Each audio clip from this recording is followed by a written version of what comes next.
विचार चल रहा था न्यायिकों के मोक्ष के ऊपर।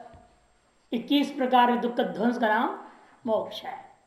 लेकिन कहा 21 प्रकार दुख के अंतर्गत सुख भी है, सुख का विनाश हो गया तो फिर ऐसे मोक्ष को हम लोग पुरुषार्थ का विषय नहीं मानते हैं।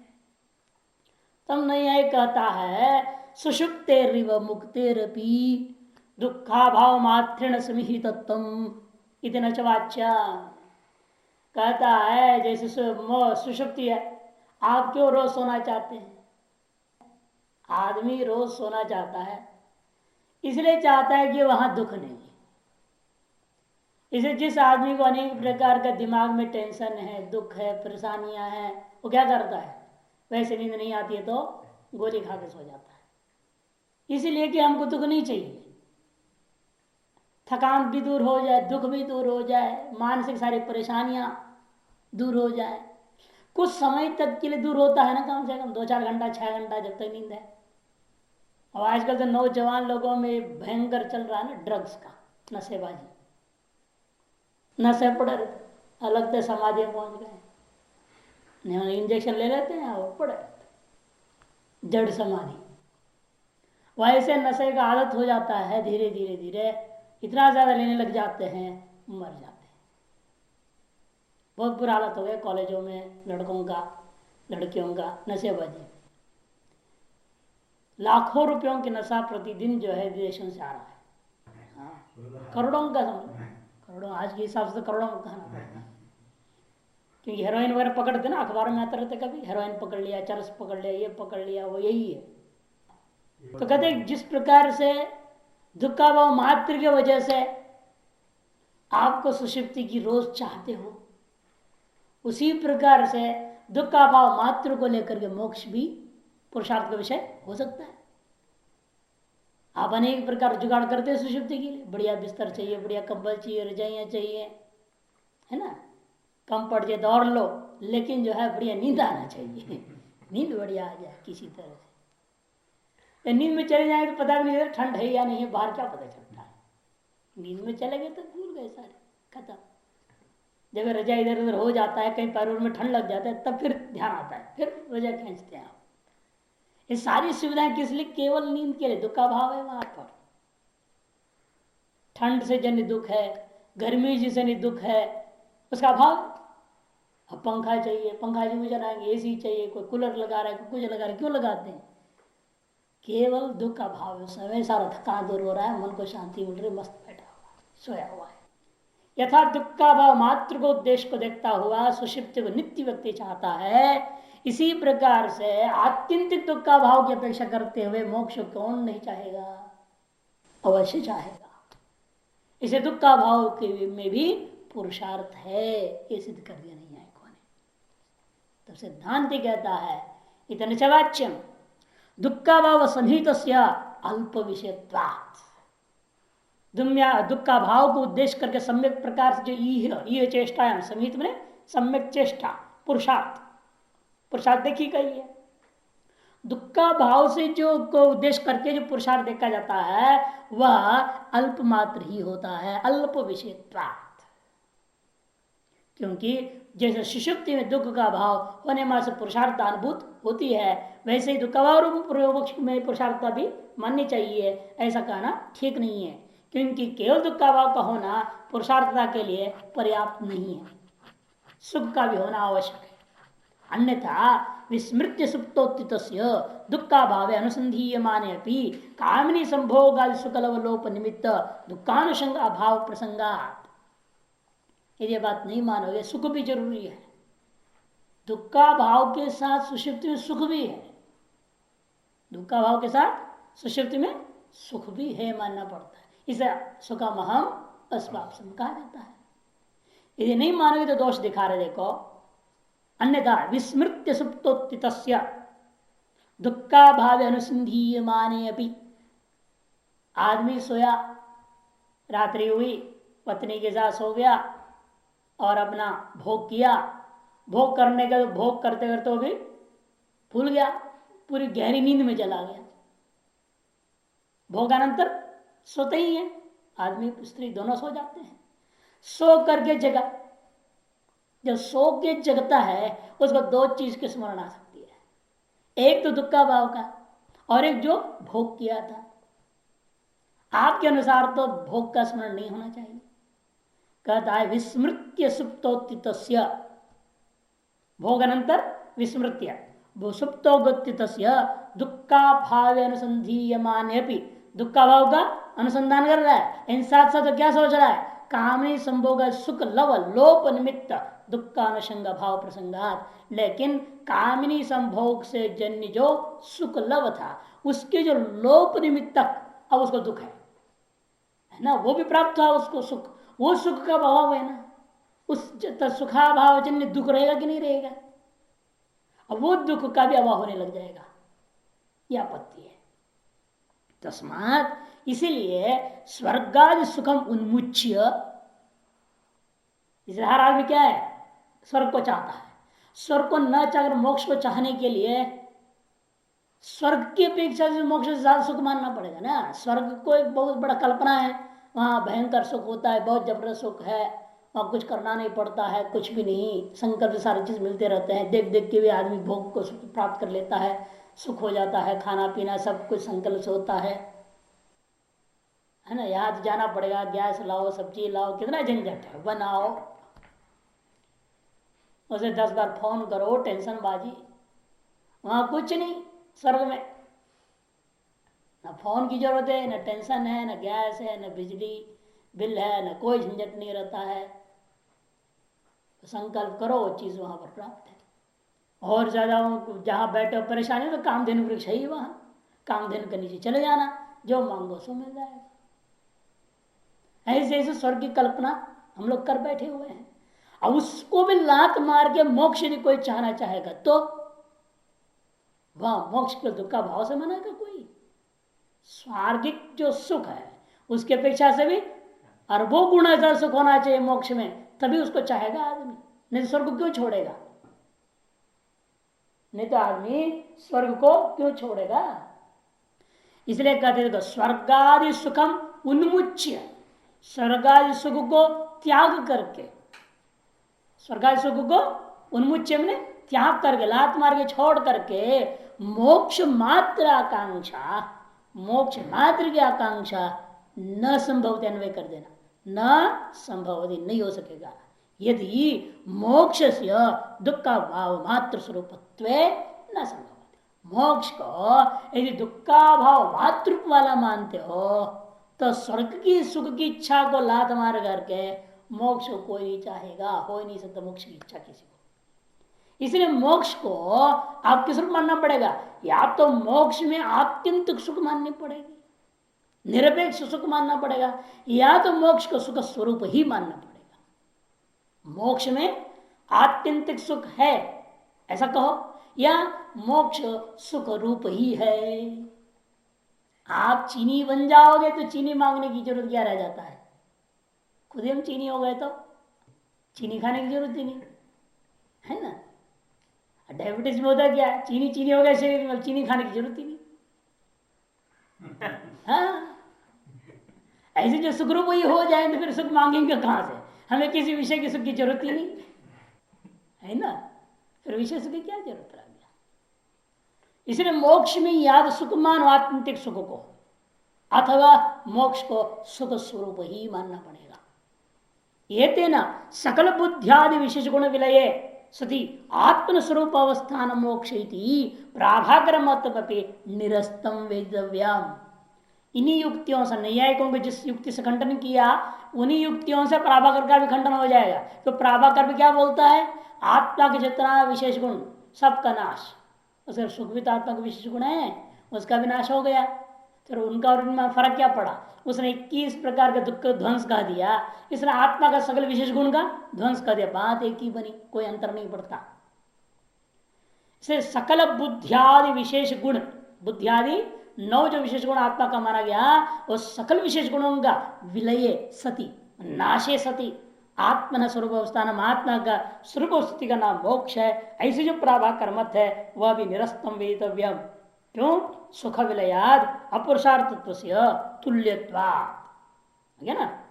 क्योंकि सुख का भी उससे विलय हो गया, नाश मानना पड़ेगा। तो सुख का नाश मानोगे तो पुरुषार्थ कोटि में नहीं हो सकता, क्योंकि दुनिया जो पुरुषार्थ कर रही है सुख के लिए, उत्तरोत्तर उत्कृष्ट सुख की अपेक्षा करके मेहनत करते जाता है आदमी।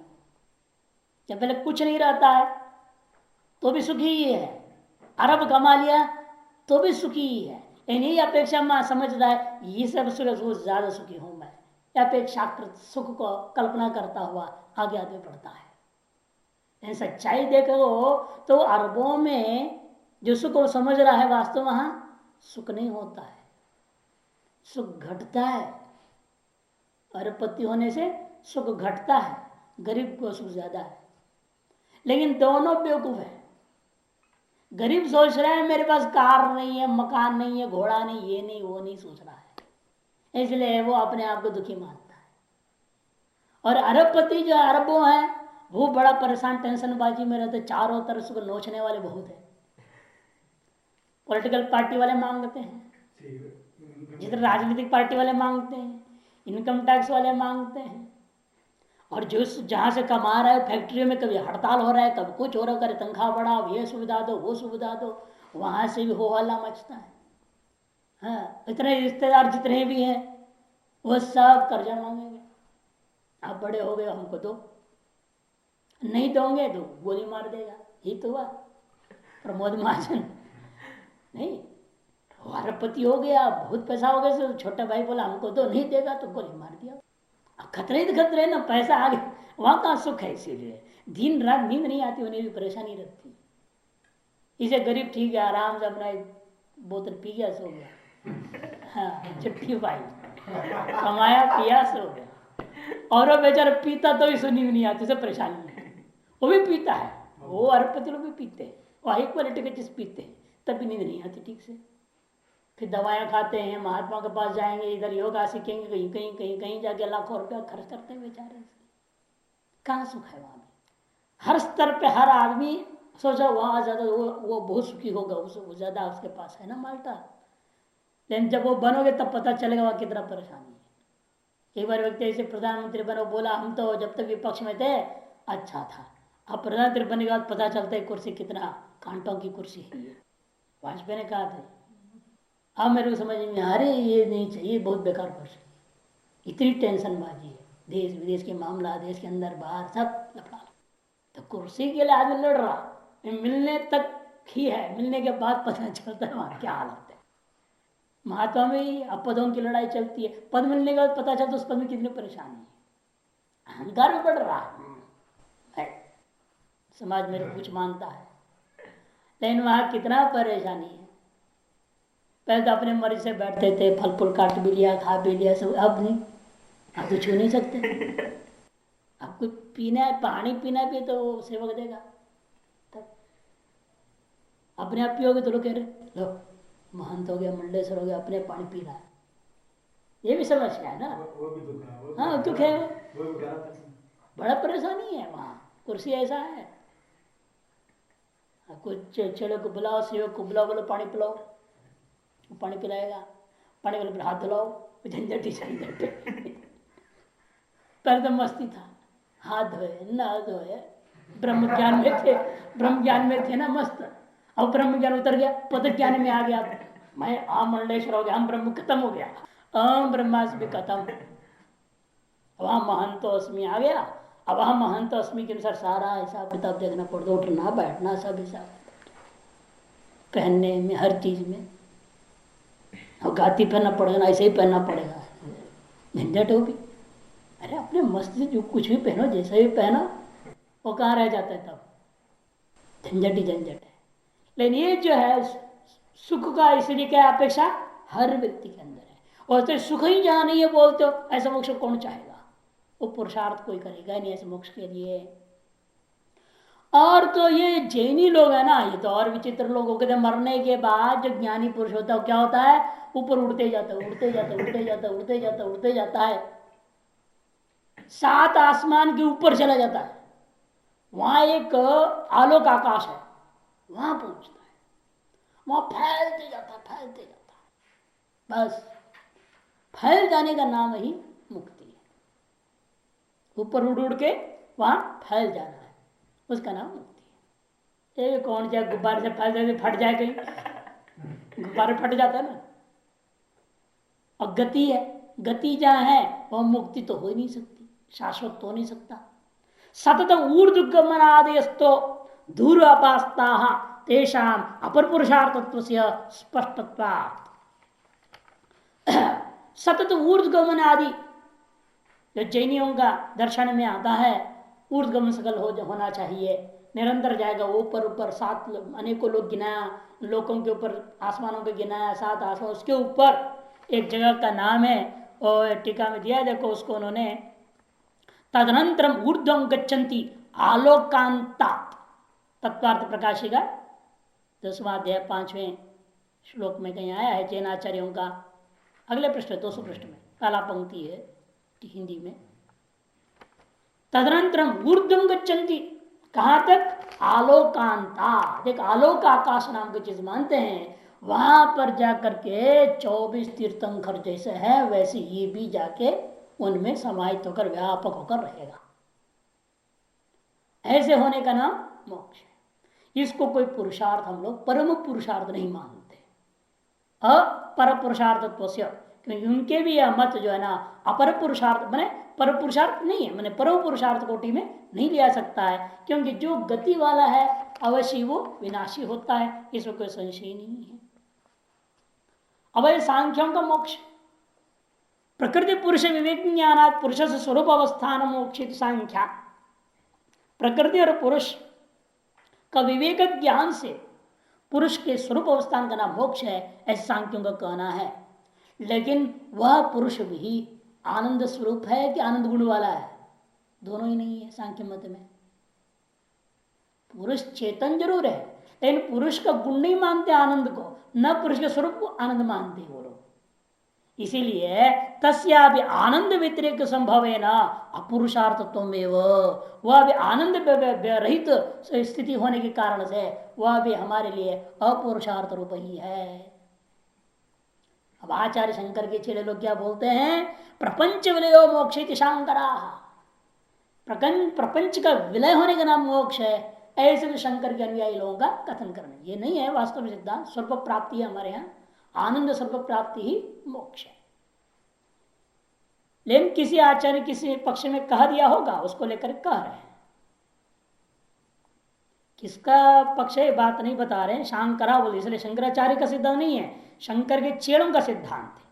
शंकर के चेड़ों में से कई है ना मत, विवरणाचार्य का अलग मत है, भामधिकार का अलग मत है, अपना अपना लोग व्याख्या अलग अलग ढंग से किए हैं। किसी एक का है ये जो कि प्रपंच विलय का नाम मोक्ष मानते हैं, उसका खंडन करते हैं। न च तस्य अपुरुषार्थत्वम, वेदांत देशी कह रहा है, क्या कहता है? इसको अपुरुषार्थ मत कहिएगा, जिस सबका खंडन कर दिया अपुरुषार्थ करके, हमारे भी इसको भी अपुरुषार्थ मत कहो। क्यों? आत्मना आनंदमयत्व विगमान, आत्मा को आनंद स्वरूप या आनंदमय हम मानते हैं। इसलिए जब प्रकृति का विलय हो जाता है क्या बचता है? आनंदमय आत्मा बच गया। अति चाह रहे हम तदपि न संगच्छत है, उनका वह कथन भी उचित नहीं होता। ये कौन करे? मीमांसक। क्यों? प्रपंच विलय शिव भावात, क्योंकि हम प्रपंच का प्रलय मानते ही नहीं। हम तो सृष्टि का न उत्पत्ति मानते न प्रलय, किसी के दृष्टिकोण से भी विलय नहीं होता है। हम तो किसी की दृष्टि से भी, आप ये कह सकते हो एक जो मुक्त होगा उसकी दृष्टि में संसार नहीं है, कहते नहीं हम किसी के दृष्टि से संसार नहीं मानते, नहीं कोई भी जीव का दृष्टि से संसार का भाव नहीं होता। इसे प्रपंच विलय ही नहीं हुआ, केवल आत्मस्वरूप स्थिति कहां से आ जाएगा? ननु प्रपंच से मायामय तदुपदेव विज्ञानोदय विलय शुक्ति का स्वरूपावबोध है, रजतावबोध विलय वद्यति चेत मयवाम। शंकराचार्य लोग कहते महाराज प्रपंच तो मायामय है। प्रपंच कैसा है? मायामय होने के कारण से विज्ञान का उदय होते ही वह मायामय प्रपंच का विलय उचित युक्त युक्त है। उसी प्रकार जैसा शुक्तिका का स्वरूप उदय होते ही रजत भ्रम जो था, रजत क्या था? मायामय रजत, उसका विलय हो जाता है। उसी प्रकार यहां भी हो जाएगा। जब मय वहम प्रपंच को मायामय है, ये कौन कहा? हम नहीं मानते प्रपंच मायामय, प्रपंच को सत्य मानते। प्रपंचम मायामत्व से निराकर्ष्यमाणत्वा, इसका हम आगे खंडन करेंगे। प्रपंच जो है मायामय है, यह हम बात नहीं मानते। आगे जाकर इसका हम खंडन करेंगे। आत्मा आनंद, और दूसरा आपने कहा आत्मा आनंदमय है, मैंने आनंद स्वरूप है, हमें नहीं मानते। हमने पहले भी श्रुति है ना, ब्रह्मणो आनंद श्रुति दिखाया था मैंने।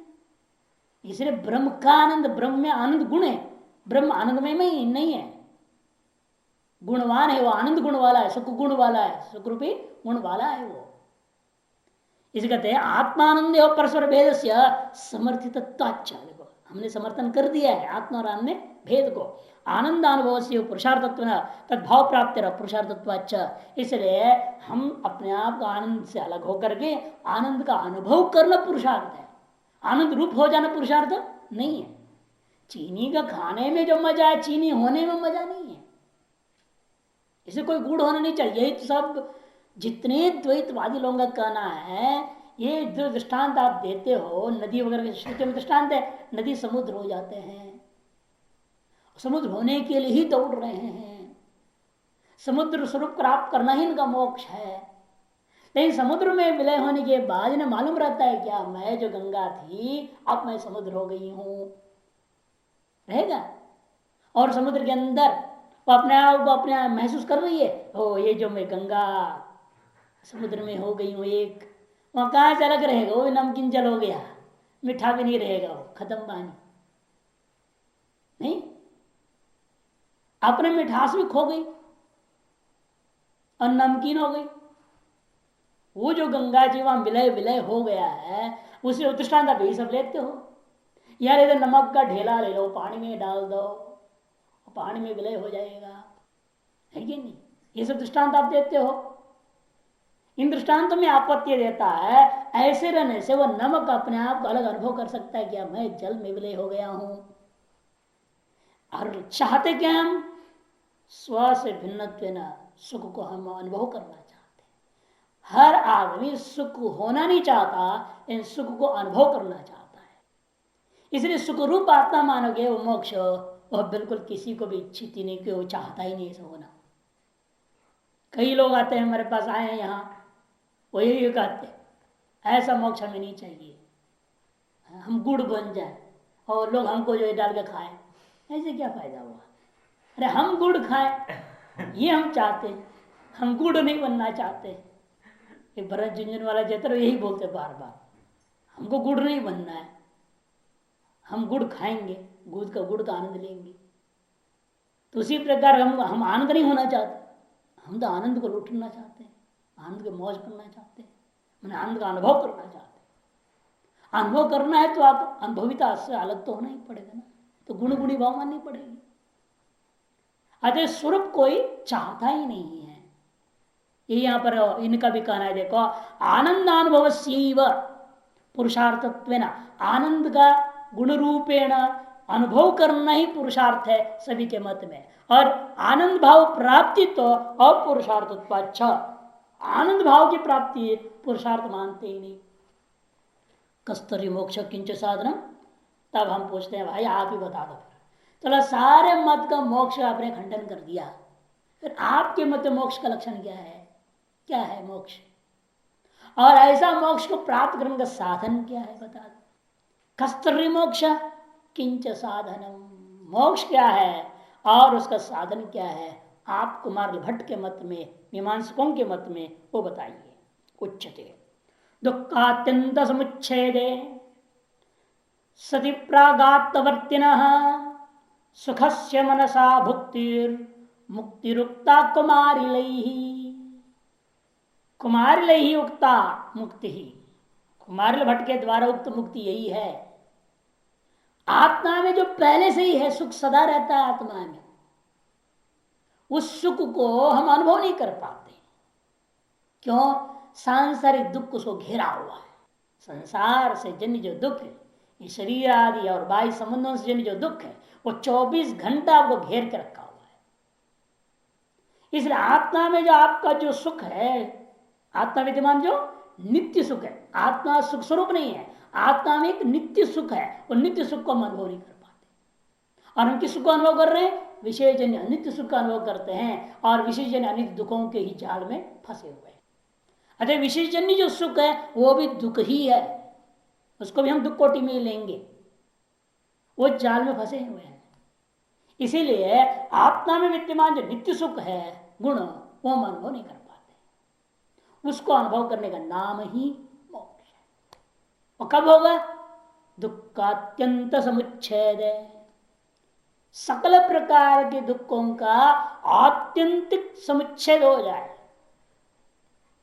और आत्मवर्ती प्राग आत्मवर्तिन सुखस्य, पहले से ही आत्मा में विद्यमान जो सुख, उस सुख का मनसा भुक्ति, मन के द्वारा निर्विषय सुख का भोग करना, विषय रहित सुख का जो भोग होता है उसी का नाम मुक्ति है। कुमार लिंग मन के द्वारा वो करे ना, यदि आप कहिए तो वाचो निवर्तन अप्राप्य मनसा सह, कहते हाँ विषय विशिष्ट मन के द्वारा ग्रहण नहीं होता, अर्थ करना उस मंत्र का। विषय विशिष्ट मन के द्वारा ग्रहण नहीं होता, अतः मन से ही वो उपलब्धव्यम, शास्त्र कहता है मन के द्वारा ही उपलब्ध होना है, आत्मा की अनुभूति होनी है। श्रुति दोनों है, मन के द्वारा अनुभव नहीं होता, मनसा तो वाच निवर्तन अप्राप्य मनसा सह भी कह रहा है, दूसरे मन से उपलब्धव्यम भी कह रहा है। तो दोनों को कैसे समझ कर वेदांत वैसे हम भी कहेंगे, हम कहेंगे मनसा अप्राप्तम का तात्पर्य विषय विशिष्ट मनसा, और मन से उपलब्ध हम कर दें विषय रहित मनसा। ननु यदि संसार अवस्था में भी आत्म संवेद अयम आनंद तरी कथम नानुभूयते, तब प्रश्न उठता है संसार अवस्था में भी तो आत्मा था और उसमें नित्य सुख भी था, फिर उसको क्यों अनुभव नहीं हुआ? मुक्त अवस्था में कैसे अभिव्यक्त हो जाएगा, अनुभव में कैसे आ जाएगा? संसार अवस्था में भी आत्मा में संवेद होने के कारण से वह आनंद हमें क्यों अनुभव में नहीं आया? कथम नानुभूयते, तब कहेगा अनुभव हेतु अभावा इति ब्रूमः। तब सिद्धांत विमान से कहता है अनुभव का जो हेतु था वो नहीं है, अनुभव हेतु अभाव, अनुभव का कारण क्या है जो वहां नहीं है? तो सुनो, देहेन्द्रियादि नाम आत्यंतिक प्रध्वंस अनुगृहित मन तद अनुभव साधनम भवति। देह सहित शरीर सहित इंद्रियादि सभी का आत्यंतिक ध्वंस हो जाने का नाम ही साधन है। किसका? आत्म विद्यमान सुख अनुभव का साधन। लेकिन शरीर सार नष्ट होने के बाद मन तो रहेगा, मन के तो अनुभव करना है। मन कहाँ रहेगा? हवा में रहेगा, कहीं तो रहेगा ना। अब शरीर तो नहीं रहा, यहाँ आगे मीमांसा फंसता है, मन कहाँ रहकर आत्मा का अनुभव करेगा बता? तो मन भी व्यापक है, आत्मा भी व्यापक है, मन भी व्यापक है, आत्मा भी व्यापक है। और आपने शरीर आदि उपाधि था, शरीर भी उपाधि की वजह से मन और आत्मा का संयोग हो रहा था, और शरीर उपाधि भी नहीं रहा तो मन आत्मा संयोग ही नहीं रहेगा। तो नहीं, मन और आत्मा तो नित्य संयोग रहेगा, आज नित्य ही सुख अनुभव करते रहेगा, ये मोक्ष। कहता है देखिए, देह इंद्रियादि नाम आत्यंतिक प्रध्वंस अनुगृहित मन तद अनुभव साधनम। केवल देहादि ध्वंस होना नहीं है हमारा मत में कारण, कि देहादि ध्वंस विशिष्ट जो मन ही उस मुक्तिगत आत्मगत जो सुख है उसका अनुभव करता है।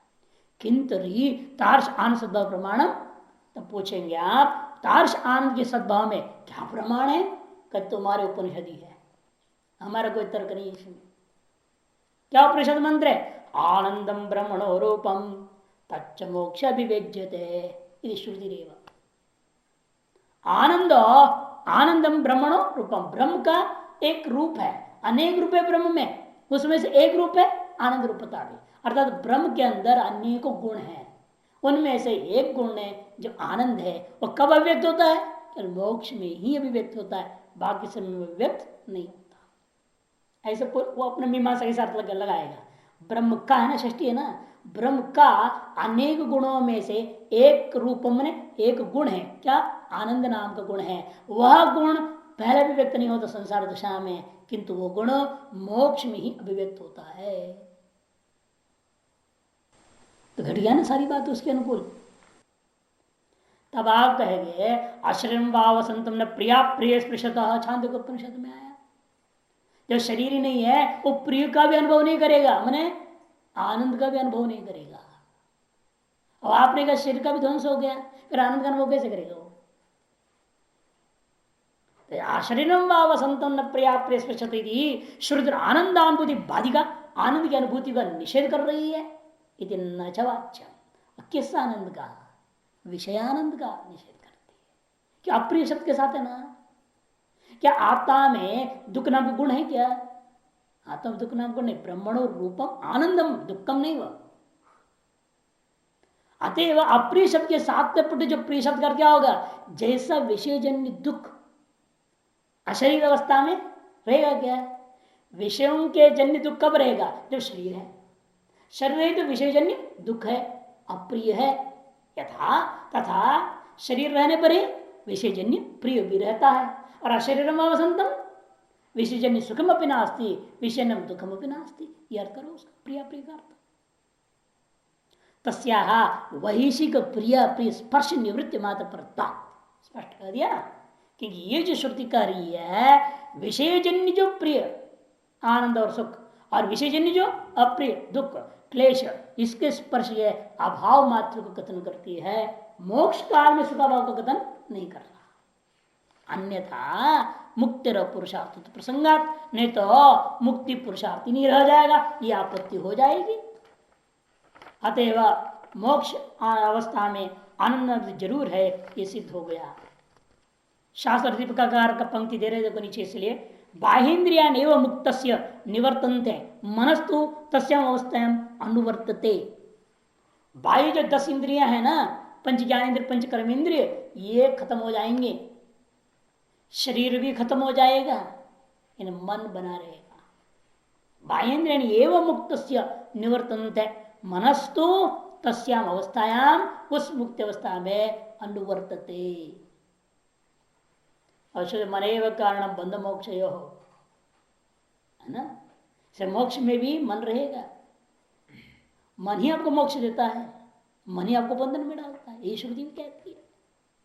उसके बाद मनोनाश नहीं मानते, वेदांत मनोनाश तक जाता है कि मन बना रहेगा तो फिर बंधन दे सकता है, क्या गारंटी नहीं देगा बाद में बंधन।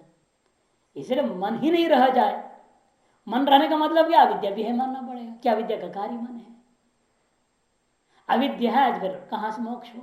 वो मोक्ष को टेम्पोररी मोक्ष मानना पड़ेगा, अनित्य मोक्ष माननी पड़ जाएगी।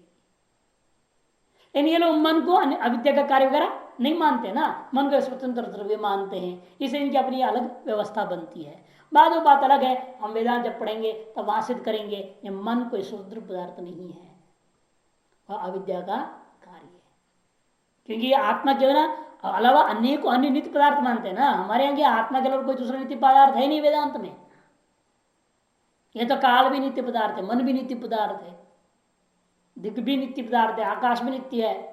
इसलिए इन सब ये भी मीमांसा से तार्किक कोटि में चले जाते हैं। इस वजह से इन सब क्या नाम रख दिया? अर्धवैनाशिका। इनके आधे पदार्थ विनाशी होते हैं, आधे पदार्थ नित्य होते हैं, इसे इनका नाम हो गया अर्धवैनाशिका। और बहुत पूर्ण वैनाशिका, उनके यहाँ सब कुछ नष्ट हो जाता है, कुछ भी नित्य नहीं वहां। तो सर्वम क्षणिकम सर्वम अनित्यम सर्वम शून्यम है ना, वो सर्ववैनाशिका है, वो सर्व वैनाशिका बौद्धा। और ये अर्धवैनाशिका सर्वे तार्किका, सब सांख्य योग मीमांसा जितने भी है सब इनके सबके दर्शनों में क्या है? अनेकों पदार्थों को नित्य मान रहे हैं और अनेक पदार्थों को अनित्य मान लेते हैं, नित्यानित्य भेद से अनेक पदार्थ व्यवस्था देते हैं। इसे उनका अर्धवैनाशिक शब्द से पंचदशी में आया था, आप लोगों को याद नहीं है। और एक शब्द नया तार्किकों में प्रयोग किया था, अनुमानिक चक्षुषः। ये सब कैसे हैं? अनुमानिक चक्षु हैं। और हम लोग कैसे हैं? वेदांती श्रुति का चक्षु, श्रुति एक मास के आधार पर हम चलते हैं और ये लोग पूरा अनुमान के आधार पर चलते हैं। अब प्रक्रिया साधन बता रहे हो या मोक्ष अवस्था, मोक्ष क्या है बता दिया। अब मोक्ष को कैसे पाएंगे आप? कहते इसके लिए कुशल पादन न्याय अपना रहे हैं। कुशल पादन न्याय पहले एक बार आ चुका, कई बार आ चुका है, याद नहीं है? कुशल पादन न्याय क्या है? कुशलपाद, हाँ धान्य पेटी, जो ड्रम होते हैं धान्य का, आजकल ड्रम बोलो उसको और क्या, आजकल तो 5 क्विंटल 10-10 क्विंटल के ड्रम होते हैं। नीचे एक दरवाजा होता है, ऊपर दरवाजे भर दिया आपने, ठीक, नीचे की तरफ खोल के जितनी चाहे उतनी जब चाहे तब निकालते रहते हो आप, यही प्रक्रिया होता है। यहाँ खाली होने से पहले फिर भर भी देते हैं ऊपर से आप, ये चलते रहता है आपकी, यही होता है। अनंत, इस अनादिकाल से चला हुआ अनंत वर्षों से विद्यमान यह जो संसार में अनंत जन्म को ला लिया हुआ है जीवात्मा के भी, जो कर्म का जो पेटी है वो कुशलपाद के समान है। इसे हम कहते हैं greatest dustbin of the world में बोलता हूँ, सबसे बड़ा कूड़ादान है। और कूड़ादान कभी खाली नहीं होता, क्यों, हम ऊपर से भरते भी रहते, समझ है ना। काम में कर्म करते, कामना पूर्वक संकल्प पूर्वक हमको ये फल चाहिए वो फल चाहिए कर दुनिया भर संकल्प कर कर्म कांड करते रहते, काम कर रहे, पूजा कर रहे, पाठ कर रहे, सब करते रहते। नया नया कर्म को ऊपर से हम भर रहे हैं फलाकांक्षा से, फलयुक्त होकर के, वो काम कर्म भरना हुआ वो, और प्रारब्ध से जो आ रहा है वो खर्चा कर भी रहे नित्य नियमित कर्म।